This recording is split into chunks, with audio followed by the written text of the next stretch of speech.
Buenas tardes. El Centro Colomboamericano de Medellín y la Corporación Cívica Centro de Medellín, Corpo Centro, les da la bienvenida a la 10ª edición de Foros desde el Centro, propuestas para una mejor ciudad. Una iniciativa que propone el diálogo como eje articulador para la construcción colectiva de ideas de mejoramiento para el Centro de Medellín. Saludamos igualmente a nuestro panel de invitados y también a las personas que nos siguen en esta transmisión a través de Facebook Live. Entendemos la educación como el proyecto humanista por excelencia y bajo esa máxima nos preguntamos cómo se prepara el sector educativo para la industria 4.0. El ecosistema de educación local se enfrenta a una profunda transformación que impacta no solo la manera en la que se enseña, sino también en cómo se desempeñan estos conocimientos en el mundo del trabajo. Una nueva lógica regida por técnicas avanzadas de producción y operaciones con tecnologías inteligentes toma el nombre de Industria 4.0 o la Cuarta Revolución Industrial. Esta nueva arquitectura del modelo de producción derrama su influencia en Medellín como una ciudad emergente y traza retos en materia de innovación, inteligencia artificial, robótica y el llamado Internet de las cosas. De cara a esta realidad, el sector educativo se ve en la necesidad de reinventar sus estrategias y suplir una demanda de talento humano cada vez más exigente. Es precisamente aquí, en el centro de la ciudad, un espacio que aglomera a cerca de 118 instituciones educativas dedicadas a la formación en todos los niveles, en donde se gestarán las bases tácticas de esta revolución para Medellín y Antioquia.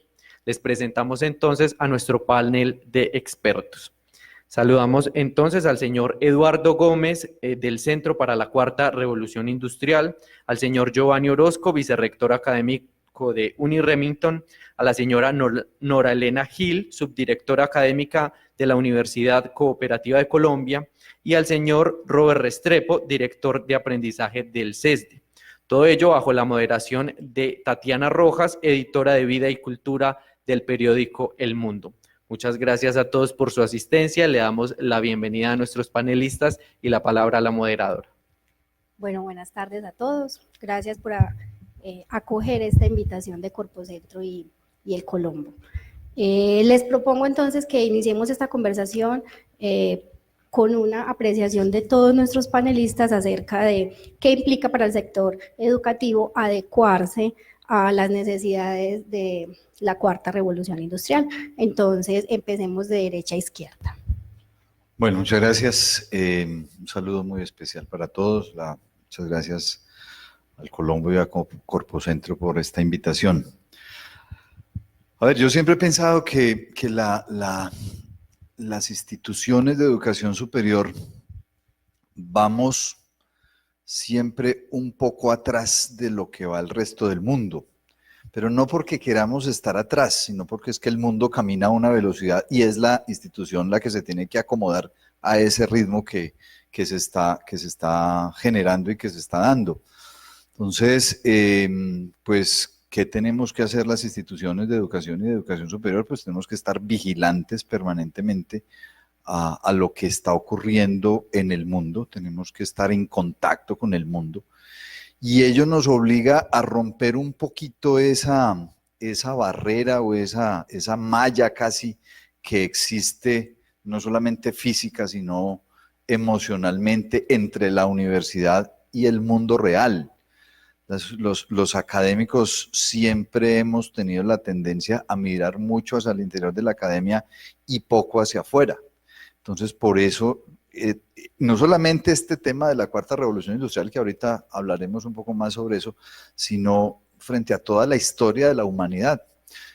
Por eso, lo dice muy claramente la Ley 30 de Educación Superior, dice que las 3 funciones sustantivas de la educación superior en Colombia son la docencia, dictar clase, la investigación, producir conocimiento, y la extensión. ¿Y qué es la extensión? La extensión es eso, es ese brazo que sale desde la universidad y está palpando, está tocando permanentemente el exterior para entenderlo, para conocerlo, para leerlo.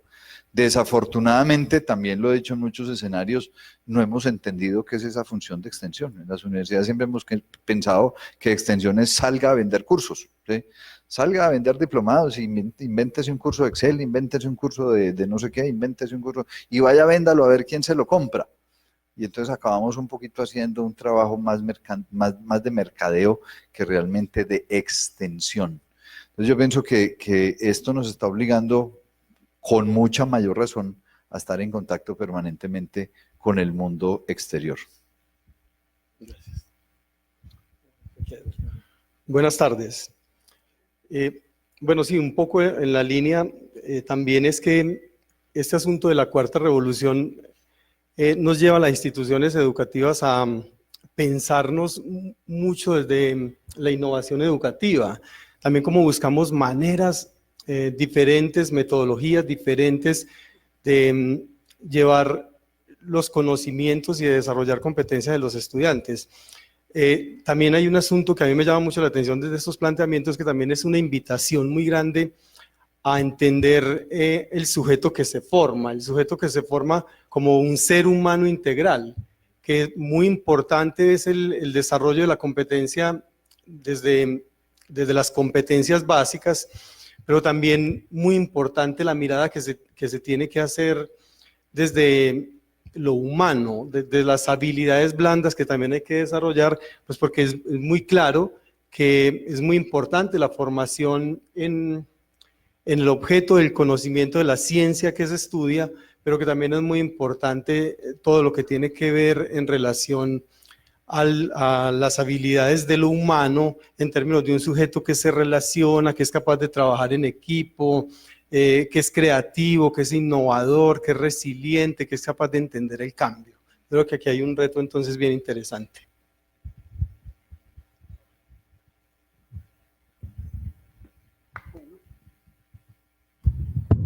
Muy buenas tardes para todos.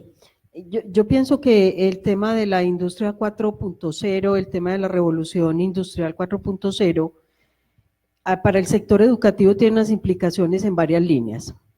En primer lugar, yo creo que la principal transformación que nos convoca es la ruptura de fronteras.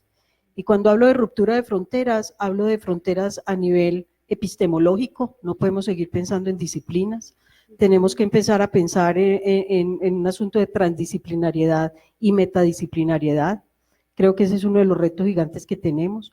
Tenemos que empezar a modificar nuestras formas de trabajar, no podemos seguir trabajando, ahorita lo hablábamos, de manera aislada, tenemos que buscar mecanismos que nos permitan hacer sinergias, porque más adelante quizá lo abordemos, los costos de lo que implica la revolución industrial es muy alta para las instituciones si pretendemos hacerlo de manera aislada.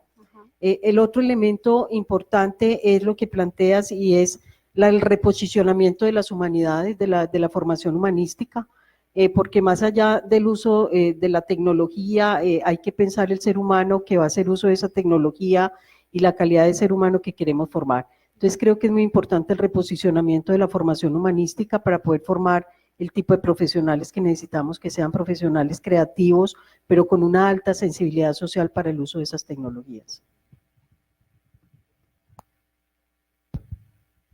Buenas tardes, ¿cómo están? Eduardo Gómez, del Centro para la Cuarta Revolución Industrial.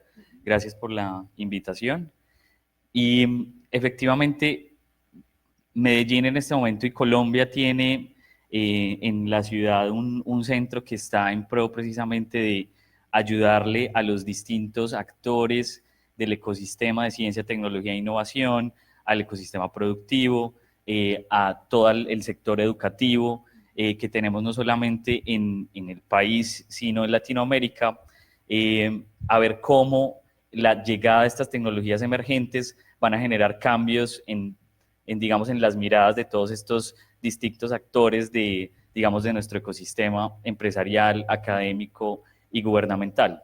Para esto, nosotros tenemos que, ya estamos viendo cómo se están empezando a migrar y a acabar ciertos tipos digamos, de empleos con la llegada de nuevas tecnologías como son la inteligencia artificial, que efectivamente es una de las con las que más discusiones hay alrededor de la cuarta revolución industrial, y ahí es donde empieza el reto del sector educativo de cómo va a acelerar esos procesos de cambio, de desaprender y de reaprender, ¿cierto? Porque efectivamente, necesariamente tenemos que desaprender frente a muchas formas en cómo ejecutamos y hacemos hoy en día y cómo manejamos nuestros sistemas productivos, educativos, gubernamentales, y ahí es donde la labor del centro juega un papel importante, porque lo que vamos a hacer es articular todos esos actores y mirar también desde cómo ese marco normativo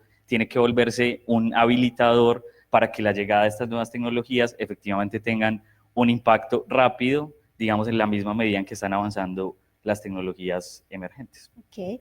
Conociendo y entendiendo todas esas necesidades, Robert, cuéntanos cuál es la diferencia que hay entre la industria y la producción que tenemos para esa industria 4.0.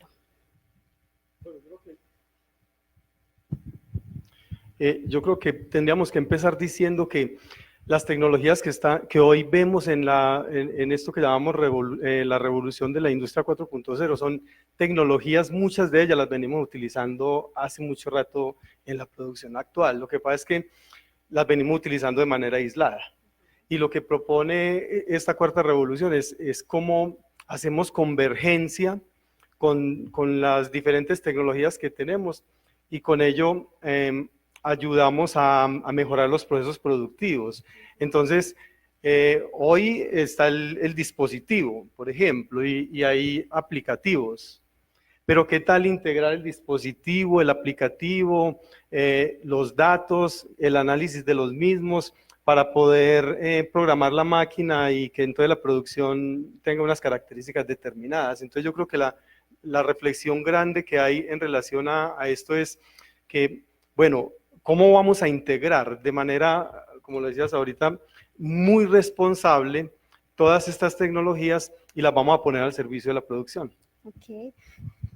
Partiendo de todas esa sapienza, surge una pregunta necesaria, y es, ¿hay en Medellín, la academia tiene ya oferta de programas para que respondan a las necesidades de esa revolución?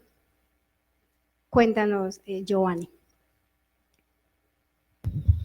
Bueno, a ver, yo quisiera aquí, y me excusan, quisiera ser un poquito disruptivo y un poquito indisciplinado. Porque es que, y lo planteábamos en estos días en otro evento por allí en el San Fernando Plaza, decía, mire, las eras históricas no se decretan, ¿cierto? Nadie le dijo a nadie, ojo que mañana empieza la edad moderna, ¿sí? Nadie le dijo a nadie, pilas que se acabó la era antigua, ¿sí? No, las eras a lo largo de la historia son procesos que son transicionales. Me parece que de pronto hemos caído un poco en un tema muy mediático frente a este asunto de la cuarta revolución industrial, porque me parece que nos están queriendo decir, es que empezó el martes pasado a las 8 de la mañana y entonces esto cambió y entonces esto todo va a ser distinto. No, es que esto lo venimos viviendo desde hace muchos años, ¿sí? Y nadie, o alguien nos dijo hace 5 años o 10 años o hace 20 años, ojo que llegó la era de los celulares y entonces esto cambió. No. Son transiciones y son épocas que van llegando precisamente o se van dando históricamente y se van dando por el mismo proceso evolutivo, ¿cierto? Entonces yo pienso que no se trata, llegando ya específicamente a la pregunta, que no se trata de decir, es que, porque viene la pregunta, y no solamente nos la haces tú aquí, sino que nos la hace el Ministerio de Educación, y nos la plantea el Estado, y nos la plantea todo el mundo, y dice, ¿y qué tiene usted para la cuarta revolución industrial? Pues, ¿qué tenemos? Mire, le pague poquito estos laboratorios, estas facultades, esta experiencia, esta trayectoria, estos profesores. Entonces, los profesores que no fueron formados para la cuarta revolución industrial, entonces echémoslos a todos para la casa, porque no. Hay que reconocer y hay que mirar cuál ha sido el camino que hemos venido siguiendo. Entonces, yo pienso que en la misma lógica que hablaba en la primera pregunta, pues tenemos es que nosotros vamos una gotica atrás. Nadie nos dijo cuando Colón descubrió América, hey, universidades, pilas que descubrieron América, pilas que el mundo se volvió redondo.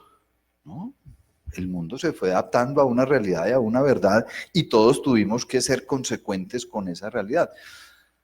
¿Qué tenemos que pensar y qué tenemos que hacer y qué estamos haciendo? Estamos haciendo eso, lo planteaban un poco ahora todos mis compañeros aquí, estamos diciendo, hombre, tenemos que pensar no en formar para la cuarta revolución industrial, tenemos que formar ciudadanos para el mundo, porque es que ahora estamos enloquecidos con el 4.0 y entonces el día que nos lleve el 5, entonces ¿qué vamos a hacer? ¿Sí? Entonces, no, tenemos que estar formando ciudadanos que estén perfectamente adecuados a lo que puede estar pasando en el mundo día tras día. Sigámosle preguntando entonces a la academia. Nora, ¿cuánto le puede llegar a costar eso a las universidades? Pues una cifra exacta no tengo, pero mucha plata. Y le voy a decir por qué. Miren, les voy a contar algunas de las cositas que tendría que hacer una universidad para ajustarse de pronto a lo que requiere el desarrollo de competencias para la industria 4.0. Básico, tener un sistema de información que permita articular todos los sistemas de información institucionales, de tal manera que puedan haber, digamos, datos que puedan servir para la toma de decisiones. Me explico. Necesitamos plataformas para el aprendizaje y que esas plataformas para el aprendizaje a su vez generen analíticas del aprendizaje, analíticas que a su vez le permitan al profesor, a la institución, tomar decisiones de cómo ir adecuando sus procesos de enseñanza al servicio del aprendizaje del estudiante. Por ahí nomás hay un monto interesante. Necesitamos adecuar las aulas de tal manera que sean disruptivas y que rompan con la linealidad de la que hablábamos ahorita, de pronto esas filas de la escuela medieval, eso ya hay que ir saliendo de esa forma de interactuar en el aula y construir ambientes prácticos de aprendizaje que permitan el desarrollo de las competencias que respondan a las necesidades de esa industria. Eso vale otro resto de plata. Necesitamos empezar a implementar bibliotecas digitales activas, disponibles en cualquier lugar para garantizar un aprendizaje situado, ¿no es cierto? Que el estudiante pueda acceder a la información y al conocimiento, a la información básicamente donde quiera que esté. Y el costo de las bases de datos también es muy elevado. Necesitamos generar toda una línea de cualificación profesoral que garantice tener profesores actualizados y cualificados en la formación y en la evaluación de competencias. Necesitamos tener un sistema predictivo respecto a las posibles deserciones y a lo que va a pasar con los estudiantes. Pero también necesitamos mirar cómo hacemos para la sostenibilidad de la universidad, y entonces ahí viene un reto gigante. ¿Cuál es el reto gigante? Estamos viendo que las cifras de matrícula en la educación superior van para abajo, ¿cierto? Estamos viendo que los programas tradicionales que tenemos ya no responden a las necesidades de lo que está pasando con la revolución industrial.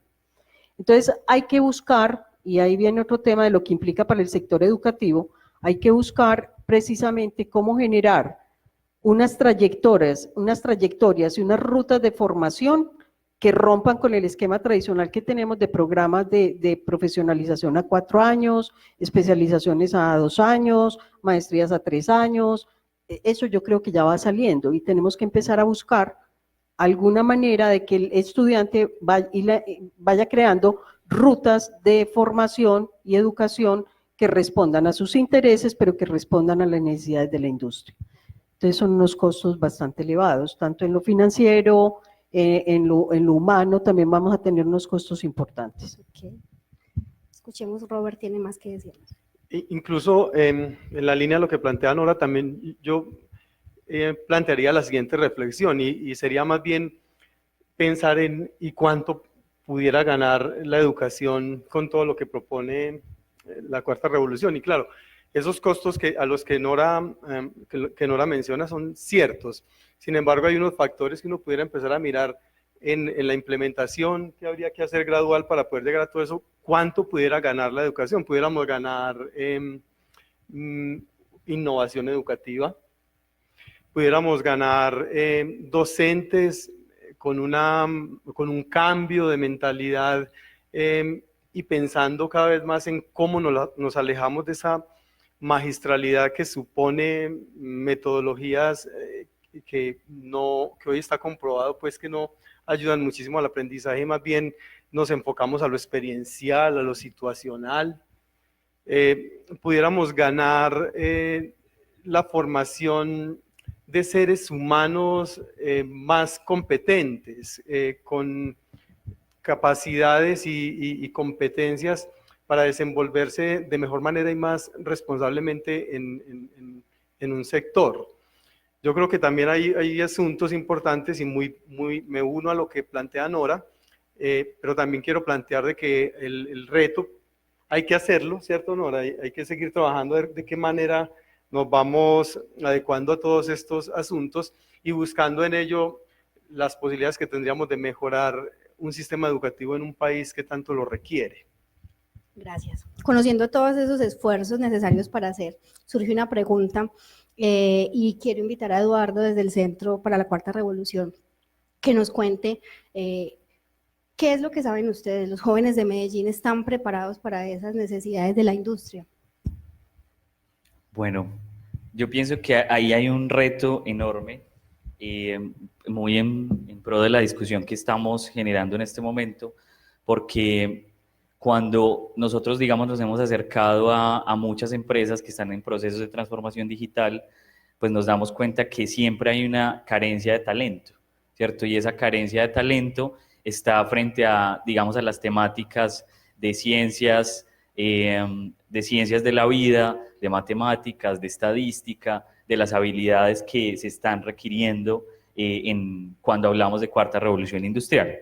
Entonces, y cuando uno mira la oferta de programas, pues efectivamente quizás las universidades no están preparadas, uno, desde los profesores que tienen las capacidades para atender la oferta que puede llegar a haber. Dos, qué tan dispuestos están los estudiantes a sentarse 2 años en una maestría, sabiendo que pueden entrar a una plataforma online como edX, como Coursera, que ofrecen cursos intensivos de todo este tipo de habilidades y en un corto periodo de tiempo pueden adquirirlas. Y efectivamente hay empresas que hoy en día ni siquiera están buscando un título en particular, sino que están buscando que sepan de algún lenguaje de programación, por ejemplo. Entonces, la misma necesidad del sector privado y la velocidad en la que está llegando la implementación de estas nuevas tecnologías hacen que los jóvenes digan, venga, yo tengo que replantear la forma en cómo me estoy adquiriendo mi educación y buscar otros mecanismos. Entonces, ahí es donde, claro, efectivamente las universidades tienen un reto de ir a esa velocidad, ¿cierto? Hay que dejar a un lado digamos, como verse como unos competidores, sino tal vez hablar de competencia cuando hablamos de generar capacidades conjuntas en estos territorios, hablando específicamente de Medellín, para efectivamente atender esa oferta digamos, de este tipo de habilidades que se requieren. El Foro Económico Mundial tiene un reporte que es muy famoso, que está próximo a actualizarse, que se llama El futuro del trabajo. Los invitamos a que lo conozcan, que habla un poco de cuáles son esas 10 habilidades emergentes para el 2022, donde se dicen que van a aparecer 133 millones de nuevos empleos alrededor de este tipo de habilidades, donde está análisis de datos, inteligencia artificial y machine learning, desarrollo de software, especialistas en Big Data, especialistas en transformación digital e información y personas específicas en el área de tecnología para capacidad computacional. Entonces ahí hay un reto también de cómo hacemos ese match entre la industria, los que están demandando ese conocimiento para aplicarlo en esa industria y quienes tienen la capacidad de ofertar el desarrollo de este conocimiento para esos jóvenes que están ávidos digamos, de aprender y de otras formas, como le estaba mencionando Nora ahorita. Pero entonces, contrapreguntémosle a la academia, ¿es ese un riesgo? Sí, claro, porque es que fíjense que, y nada más lo decíamos en estos días en una conferencia por allí en la Universidad Luis Amigó, recordábamos que cuáles son los campos del conocimiento. Entonces los campos del conocimiento son las ciencias, las técnicas, las artes y la filosofía. Entonces me queda un poquito la inquietud y el sustico y el miedito de que estamos circunscribiendo todo a la técnica, ¿sí? Al hacer.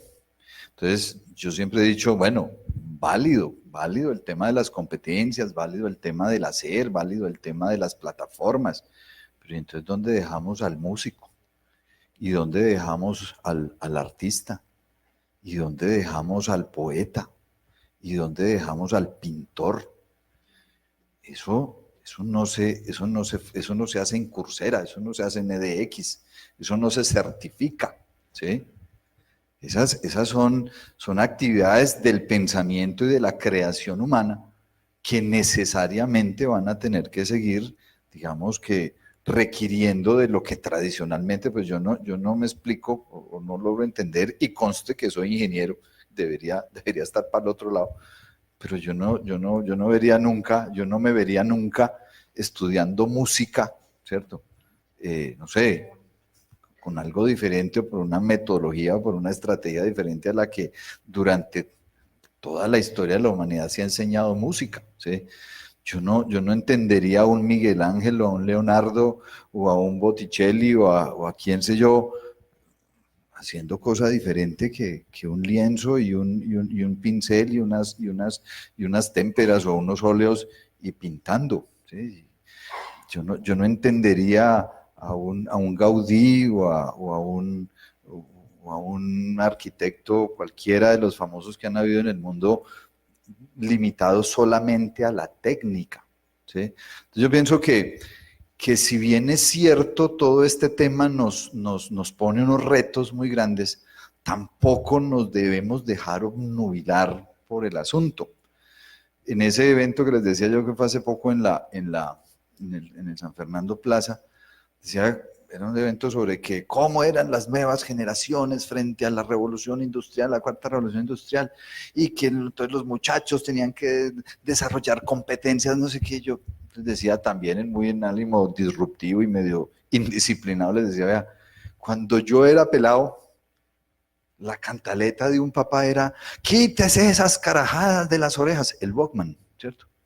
Usted parece bobo. Los curas del colegio decían, eso promueve el aislamiento, usted se va a volver un tipo egoísta porque se mantiene oyendo música usted solo y no la comparte con nadie. Y el cuento era porque uno escuchaba a Walkman y estaba estudiando, y entonces la mamá le decía a uno, ¿cómo se le ocurre? No va a aprender nada, ¿usted cómo se va a...? Y hoy en día el muchacho ve un video, juega, estudia, chatea, ¿cierto? Y yo no conozco, me corregirá alguno de ustedes si lo sabe, pero yo no conozco ningún estudio que haya demostrado que la inteligencia del ser humano o que el cerebro del ser humano se ha vuelto más grande o más eficiente en los últimos 50 o en los últimos 100 años. Yo lo que he leído, lo que he estudiado, dice, el cerebro sigue siendo el mismo y las capacidades siguen siendo exactamente las mismas. Que lo que pasa es que nos adecuamos a unas situaciones distintas, y esa es de las cosas bonitas que tiene el ser humano, que es capaz de adecuarse. Pero como resumen grande de esta intervención, yo diría eso: esto no nos puede llevar simplemente a limitar el tema de esta nueva era o de esta nueva época o de esta nueva etapa de la historia que estamos viviendo a lo tecnológico o a lo industrial, porque es que el mundo va mucho más allá de lo tecnológico y lo industrial. Tenemos que seguirnos comunicando, tenemos que seguir expresando, tenemos que seguir definiendo relaciones afectivas, tenemos que seguir viviendo en sociedad, y todas esas cosas pues están, digamos que son complementos de eso que llamamos la cuarta revolución industrial. Eduardo tiene algo para añadir. Efectivamente, ahí hay algo, Giovanni, un poco en pro de, digamos, de los tres principios que se establecieron en este centro para la cuarta revolución industrial, y uno de ellos es ser humano, ¿cierto? Y enfocar todo el trabajo que se haga siempre desde una perspectiva humana, ¿cierto?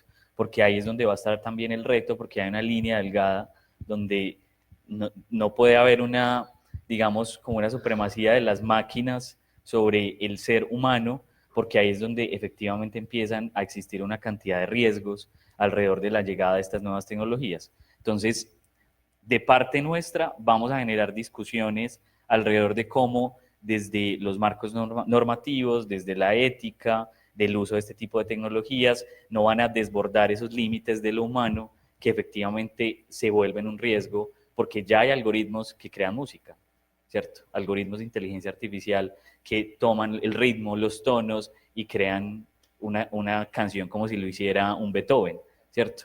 Entonces eso ya está sucediendo y es labor nuestra generar ese tipo de discusiones y la presión en términos de construcción de política pública para que, digamos, esté muy clara y definidas esos marcos normativos alrededor de la implementación de este tipo de tecnologías. Una cosita chiquita y muy importante para complementar lo que tú nos estás diciendo.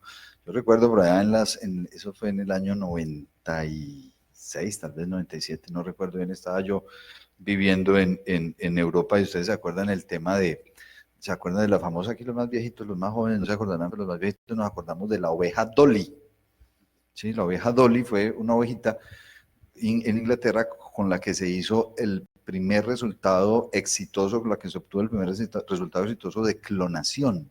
Se obtuvo una oveja genéticamente idéntica a otra de la cual se había tomado una célula.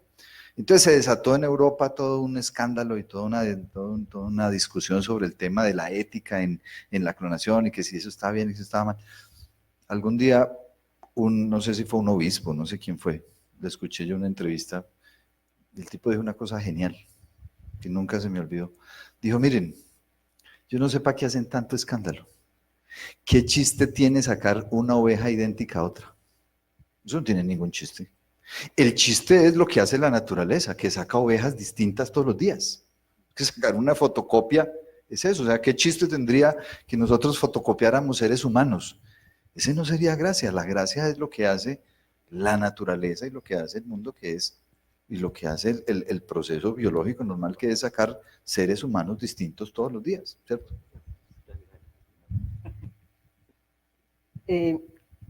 Mira, cuando planteas si eso es como algo que amenaza o un riesgo, yo pienso que lo que hay detrás de esto es una oportunidad, y es una oportunidad de saldar una deuda histórica. La deuda histórica que tenemos es desde la posguerra, cuando declaraba el informe de Lors que la función fundamental de la educación era aprender a vivir juntos, ¿cierto? Entonces yo creo que el sistema educativo no ha podido resolver eso. ¿Cómo aprender a vivir juntos? Y creo que ese es parte de la esencia de lo que debemos replantearnos en las universidades, en los colegios, en el sistema educativo en general. O sea, el sentido fundamental de la educación. Entonces, esa deuda histórica creo que en este momento es una gran oportunidad porque es replanteada desde muchas cosas, o sea, y aparece precisamente, emerge ante el temor de que el robot nos va a reemplazar. Pero adicionalmente, si es un riesgo o no, aparece también comentarios por ahí como la uberificación de la universidad. Es decir, la universidad a la medida de lo que el consumidor necesita, ¿cierto? Entonces, digamos, eso es una amenaza, eso es una oportunidad, ¿cómo lo tomamos?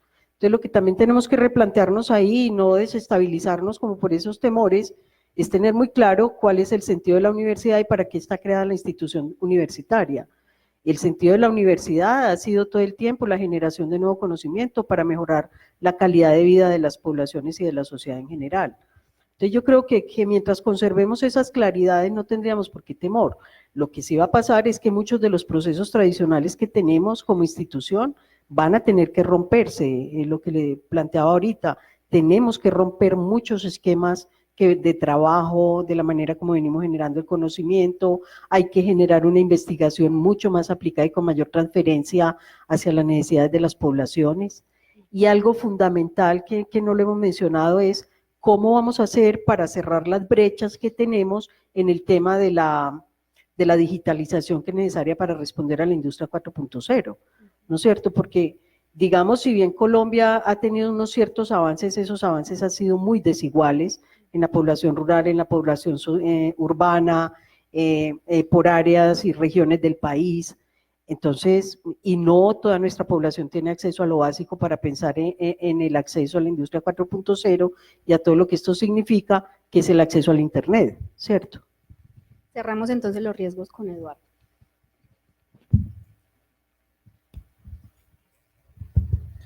Es que, Giovanni, cuando mencionas el tema de la oveja, hay que recordar algo cuando hablamos del concepto de cuarta revolución industrial, que se trata desde el Foro Económico, y es efectivamente que ahora hay una combinación de lo ingenieril con el mundo biológico, ¿cierto? Y la biología nos lleva años luz, ¿cierto? En términos de evolución. Lo que estamos haciendo ahorita es entendiendo cómo funciona la biología, la vida misma, en términos de los sistemas biológicos, para replicarlo a través de la tecnología en nuestros distintos sistemas existentes en el mundo. Entonces, ahí también yo pienso que hay, hablando de ciencias de la vida y todo lo que hay alrededor del entendimiento de la biología, pues también es una oportunidad para lo que decías ahorita, como repensarnos y reivindicarnos de alguna forma, porque ahí es donde, entendiendo cómo funciona la vida misma, usando tecnología, podemos enfrentar los retos que hoy en día le debemos a la naturaleza para resolver, como la contaminación, todos los efectos del cambio climático, el uso de plásticos y la necesidad de crear nuevos biomateriales a partir de biomasa. Entonces ahí tenemos digamos que es una idea que traigo de lo que dijiste, porque es algo importante de mencionar cuando hablamos de Industria 4.0, y es la conexión entre la ingeniería y el mundo biológico. Ok. Bueno, entendiendo todo ese proceso de transición en el que estamos, entonces la academia debe responder cuáles son los egresados que le están entregando en este momento a la ciudad y cuál es el perfil de los nuevos formandos para adecuarnos a las necesidades de esta industria. Empecemos por Robert. Bueno, ¿cuáles son los que le estamos entregando en este momento? Pues les estamos entregando los egresados de una formación tradicional. Toda la vida hemos dicho, no, nosotros formamos en pensamiento crítico, egresados que respondan a las necesidades. Sin embargo, cuando uno hace las reuniones de realimentación de sus procesos educativos con los egresados, pues digamos que afortunadamente a muchos les ha ido muy bien. Pero lo que uno encuentra es que muchos de ellos lo que han tenido que hacer es aprender a lo largo de toda la vida, de alguna manera. Y esa es la tarea nuestra como institución universitaria, desarrollar esa capacidad en los estudiantes, aprender a lo largo de toda la vida para que se adecúen a cualquier contexto donde tengan que desempeñarse, ¿no es cierto? Entonces, digamos que hasta ahora la formación que traemos hasta ahora no es que haya sido un fracaso, ha respondido a la sociedad que tenemos y son egresados exitosos, pero igual vas a encontrar egresados no tan exitosos, ¿cierto? Y eso da cuenta cuando hacemos un análisis del valor académico agregado de que evidentemente hay unas brechas que a veces son muy difíciles de subsanar con la educación.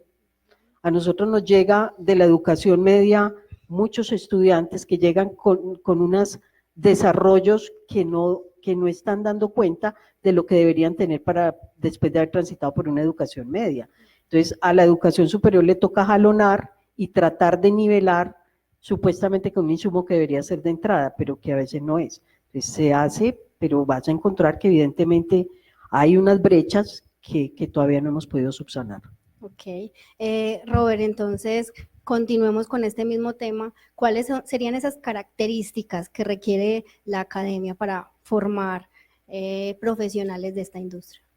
Bueno, yo creo que esa es una reflexión bien importante y va en la línea de lo que acaba de plantear Nora, y es que hay una gran oportunidad de volver a pensarnos desde la escuela, las maneras como venimos haciendo, como venimos desarrollando el proceso de enseñanza-aprendizaje. Entonces, sin duda, podríamos encontrar aquí una gran oportunidad para revisar metodologías. ¿Será que hoy es importante pensar en formar a los profesores, acompañar a los profesores para que las metodologías de enseñanza-aprendizaje hoy sean experienciales, sean sobre todo situacionales, que el ejemplo que llevemos al aula de clase como docentes no sea el ejemplo que describió el autor del libro guía, sino que yo pueda hacer una lectura de lo que hay en el contexto y pudiera llevar esa gran realidad al aula de clase como el laboratorio, el aula de clase como el laboratorio donde somos capaces de analizar lo que está sucediendo en el entorno y desde allí proponer soluciones. Pero creo que también nos invita a hacer una reflexión permanente a la pertinencia, y yo creo que allí también es un aspecto bien importante, y es que podamos revisarnos con toda la humildad del caso, lo que tenemos al interior de nuestros programas, los contenidos temáticos, etcétera, que nos pudieran ayudar a pensar de que se pueden incorporar nuevos conocimientos, se pueden desarrollar nuevas competencias, podemos migrar unas, cambiar otras. Yo creo que hay muchas situaciones que podemos hacer, pero sobre todo yo creo que también hay una reflexión bien importante que hacer, que va en la línea también de lo que planteaba Nora ahorita.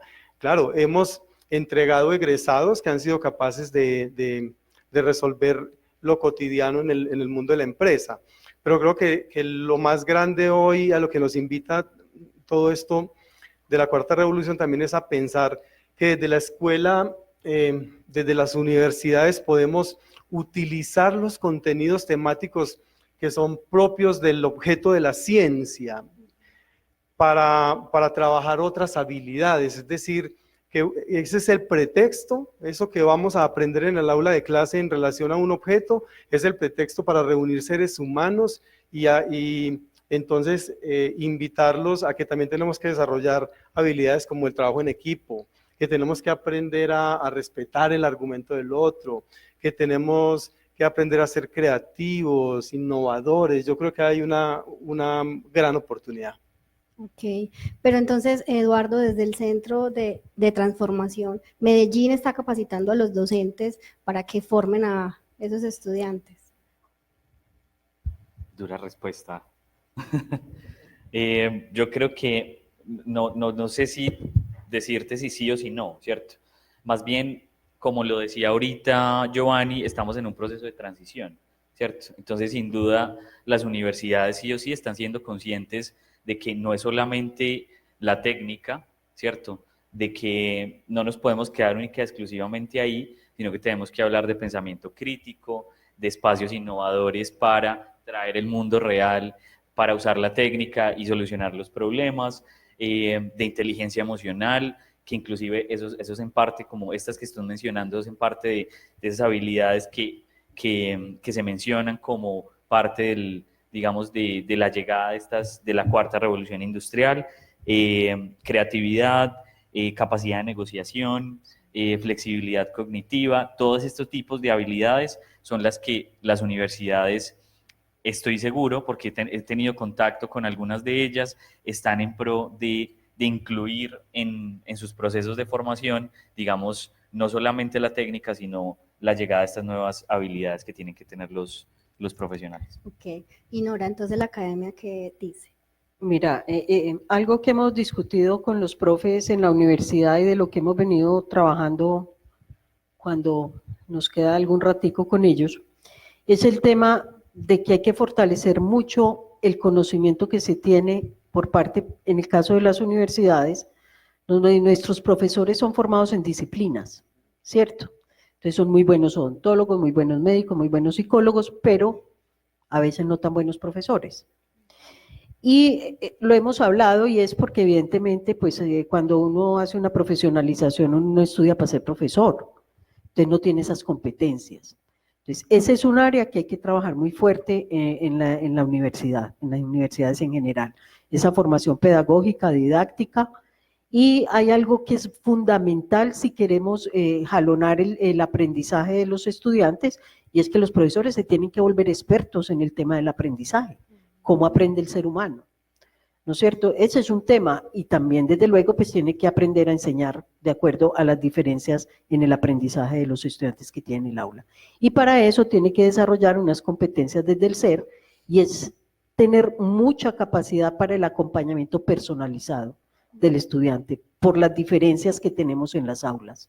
No podemos seguir trabajando el aula como si tuviéramos a todos en el mismo nivel. Hay muchas diferencias por las brechas de las que hablaba ahora. Okay. Pusimos a Giovanni. Bueno, aquí se me va a salir un poquito lo profesor universitario hace 28 años. Y entonces esto es un poquito la experiencia. Aquí, escuchando a mis compañeros, recordaba yo a uno de, no fue mi profesor, pero sí fue mi maestro en la Pontificia Bolivariana aquí en Medellín, que me decía alguna vez, decía, vea Giovanni, uno cuando dicta una materia la primera vez, habla de lo que no sabe. Cuando la dicta por ahí 10 veces, ya habla de lo que sabe. Y cuando uno dicta una materia por ahí unos 10 años, uno habla de lo que los estudiantes necesitan, ¿sí? Es la evolución que seguimos los profesores, ¿cierto? Todos tenemos que tener alguna vez nuestra primera vez en todo, hasta dictar una clase, ¿cierto? No podría decir, venga, pongamos a los profesores expertos, porque es que no todos son expertos, porque es que alguien se jubiló, alguien se murió y alguien nuevo llegó que tengo que darle la oportunidad de que empiece a ser profesor. Entonces es una primera reflexión. Los profesores en los sistemas educativos, llámese básica, llámese media, llámese educación superior, llámese educación para el trabajo, pues tienen un proceso de aprendizaje también. Yo siempre el primer día de mis clases les digo a mis estudiantes, les digo, muchachos, ¿ustedes a qué vinieron a esta clase? Y todos me dicen exactamente lo mismo todos los semestres. Vinimos a aprender. Y yo les digo, no muchachos, ya se rajaron, el primer día ya están rajados. Ustedes no vinieron aquí a aprender. Ustedes vinieron aquí a adquirir un criterio, que es una cosa muy distinta. Porque es que no podemos caer, y perdónenme que yo insista en eso, no podemos caer en las modas, no podemos caer, es que vamos a formar a la gente para tal cosa. No, tengo que formar a la gente para que tenga criterio para desempeñar su función en el mundo y en la sociedad, independientemente de si estamos en la tercera, en la cuarta, en la quinta o en la 20ª revolución, ¿sí? En este mundo de la educación, me acuerdo hace unos años, seguramente aquí Nora lo recordará, mis compañeros, cuando empezamos a hablar del tema de competencias en la educación superior y la importancia de las competencias. Entonces yo alguna vez, también muy en mi papel de pollo peletas, decía, venga, y entonces los médicos que se formaron en la Universidad de Antioquia en los años 80 y en los años 70 y que hoy hacen trasplantes de riñones y trasplantes de hígado, y los ingenieros, colegas míos que diseñaron el edificio de Coltejer y el puente de Chinchiná y todas las grandes obras de infraestructura de este país son unos incompetentes porque no se formaron en competencias. No, es que el problema no es si el modelo es este o el modelo es aquel. Forme a la gente para que responda a los retos del mundo. Eso es lo que tenemos que hacer y eso es lo que tenemos que procurar y lo que estamos haciendo por lo menos en la institución donde yo estoy trabajando. Eso es lo que le estamos diciendo a los profesores. Mire, haga su trabajo de tal manera que ese muchacho, el día que se gradúe, tenga dos condiciones: que sea un excelente ciudadano y sea un excelente profesional. Ya, que si fue por competencias, que si fue por temáticas, que si fue por no sé qué, que si fue el modelo constructivista, que si fue el modelo no sé qué, que si fue el modelo positivista, no me importa. Claro, habrá que tener unas filosofías y unos lineamientos de entrada, pero entréguele a la sociedad dos características de esa persona: un excelente profesional y un excelente ciudadano. No necesitamos aquí, en este país ni en este mundo, más ladrones de cuello blanco. Yo hace poco me tomé la molestia de hacer un estudio chiquitico y con esto termino. Busqué de qué universidades eran graduados los grandes corruptos de este país. Y obviamente no lo voy a mencionar aquí. Con mucho gusto, si quieren, les envío el reportecito. Pero ustedes se van a sorprender, ¿sí? Los grandes corruptos de este país, los grandes ladrones de este país, los que sí han robado este país, son graduados de las, entre comillas, mejores universidades. ¿sí? Entonces uno dice, hombre, ¿y si será cierto ese cuento de que son las mejores? Algo quedó mal, algo no funcionó. Yo le digo a mis alumnos, digo, muchachos, el día que yo los vea, alguno de ustedes en un noticiero pasando esposado por una noticia porque se lo llevaron para la cárcel por una picardía que usted hizo, ese día yo creo que a mí me da algo, porque quiere decir que yo hice algo mal, algo yo no hice bien, porque yo lo que tengo que entregarle a la sociedad es gente buena. Primero escuchemos a Nora para continuar con la academia y luego a Eduardo. Bueno, hay cosas que quisiera como plantear mi punto de vista. Nosotros como instituciones educativas tenemos unos alcances y unas posibilidades. Educamos. El tema de la formación requiere el consentimiento del sujeto de la educación. Y hay unos temas que para nosotros son intocables de las historias de esos sujetos que tenemos allí. Entonces, digamos, como instituciones educadoras, nosotros podremos responder por unas declaratorias que decimos, vamos a formar profesionales o a educar profesionales que pueden hacer esto, esto, esto y esto. Hasta ahí. El tema de lo ético, el tema del desempeño moral de esas personas, nosotros disponemos muchas cosas para que eso sea, pero a nosotros nos llegan unas historias de vida y unos sujetos atravesados por sus propias cosas personales y a veces no nos dejan entrar a tocar esas partes. Entonces, digamos que eso nos lleva a pensar muy bien cuando formulamos y le decimos a la sociedad, vea, yo a usted le garantizo que le voy a entregar unos egresados con estas características.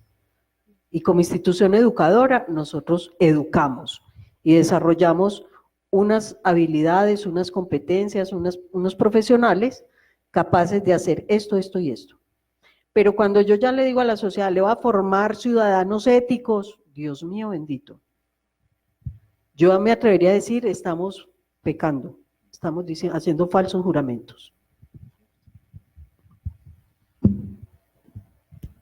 Bueno, un poco y retomando algo que ahorita Nora decía de la transdisciplinariedad, cuando hablamos de cuarta revolución industrial, los equipos transdisciplinares son fundamentales, ¿cierto? Yo necesariamente tengo que empezar a combinar áreas del conocimiento para generar nuevo conocimiento.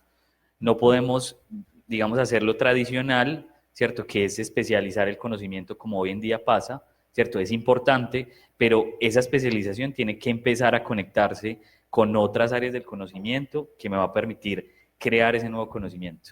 Entonces, hay, inclusive si uno mira muchas de las metodologías de design thinking que existen hoy en día, necesariamente tiene que haber un equipo transdisciplinar y eso yo pienso que hace parte de esos cambios en los modelos educativos que tienen que empezar a generarse. Y esto va a tener mucho más valor si yo empiezo a traer y a conectar el sector educativo con la industria y con esas necesidades que tiene la industria para que ese ejercicio de construcción y generación de un nuevo conocimiento tenga sentido en términos del impacto y esa transferencia de conocimiento hacia esas necesidades sociales que tenemos.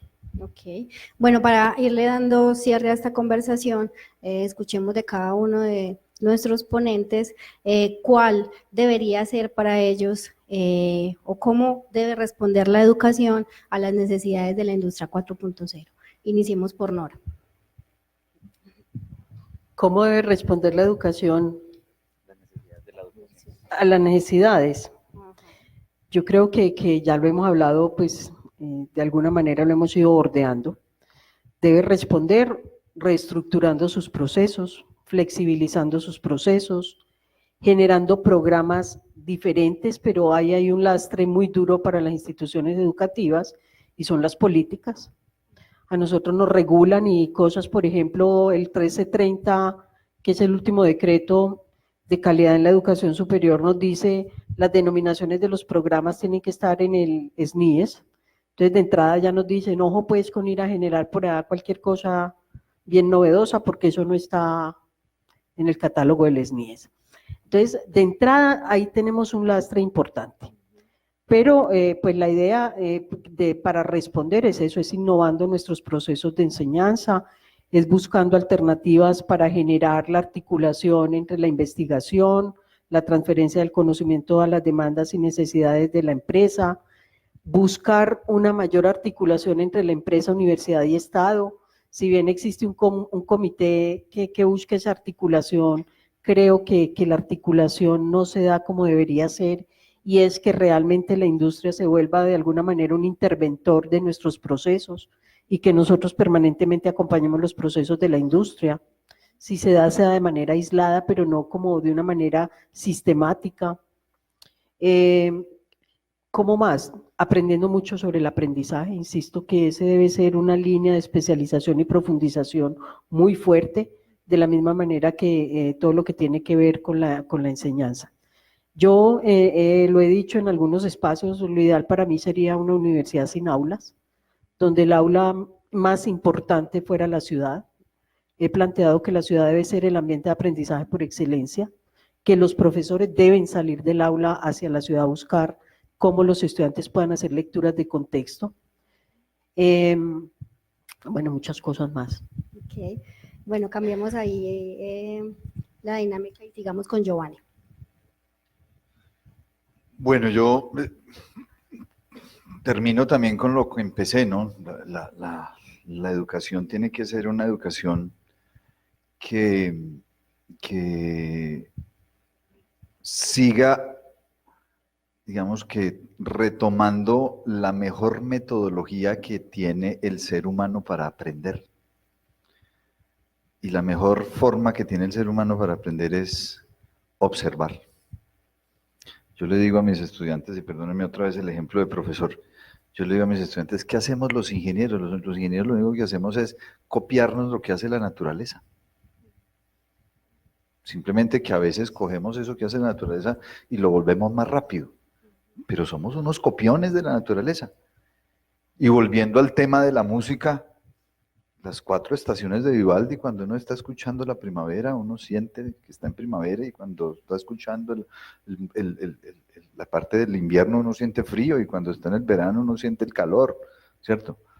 ¿Por qué? Porque lo que hizo el músico fue eso, coger esas percepciones que le daban las 4 estaciones y las volvió música, ¿sí? Entonces, la educación tiene que ser una educación que permanentemente esté mirando hacia afuera, y por lo tanto todos los elementos que conforman ese sistema llamado sistema educativo tienen que ser elementos que estén permanentemente conectados con el mundo exterior. Vuelvo y insisto, y fue la primera respuesta que di aquí en este foro, fue, hombre, ¿cuál es el gran problema de la academia? El problema de la academia es que la academia se encierra. La academia a veces nos metemos dentro de esa barrera física que es la universidad, y de ahí no salimos.